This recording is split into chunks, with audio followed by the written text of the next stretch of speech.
করে একটা লঞ্চ দুর্ঘটনা ঘটলে সর্বনিম্ন 50 লাখ টাকা জরিমানা করা হইব। তো নিজে স্বয়ং দেখছি যেরকম 30-40 হাতে উঠে গেলে এই গাড়ি থেকে উল্টা গাড়ি অ্যাক্সিডেন্ট হচ্ছে, পুলিশের গাড়ি চালাইতে এই বড় অ্যাক্সিডেন্ট। আচ্ছা, টলার মালিকদের সচেতন হতে হবে। অল্প অল্প বয়সে পুরা বান্ধার ধরা যায়।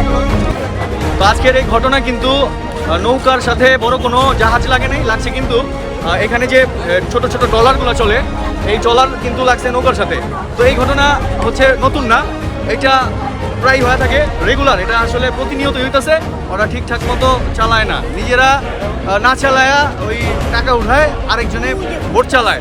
তো এগুলা কিন্তু আমরা দেখি কিছু দায়িত্বহীনতা আছে, অতিরিক্ত যাত্রী বহন করার ফলে ভাড়া কাটতে যায় ওরা ভোটটা কিন্তু নিজেরা চালাইতে পারে না, আরেকজন দিয়ে চালায়।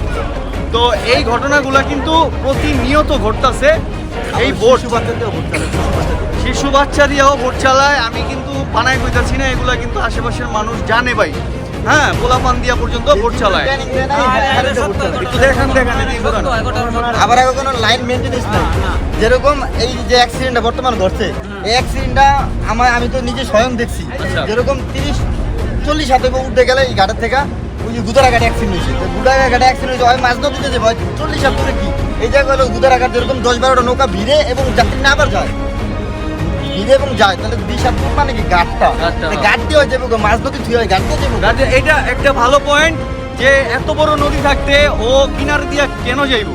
তো আমার কথা হচ্ছে যে এই বিষয়টা নতুন না, এটা কিন্তু বহু আগে থেকে দেখতেছি। আমরা নিজেরা যখন পারাপার হই দেখা যায় যে 1 ইঞ্চি লেগে যাবো এমন একটা অবস্থা। তো ওরা কি করে আবার তাকায় আবার হাসি দেয়। তো এগুলা খুবই বিরক্তিকর। এই যে এলাকার এইটা তো আর বেশি দূরের না, একটা এলাকার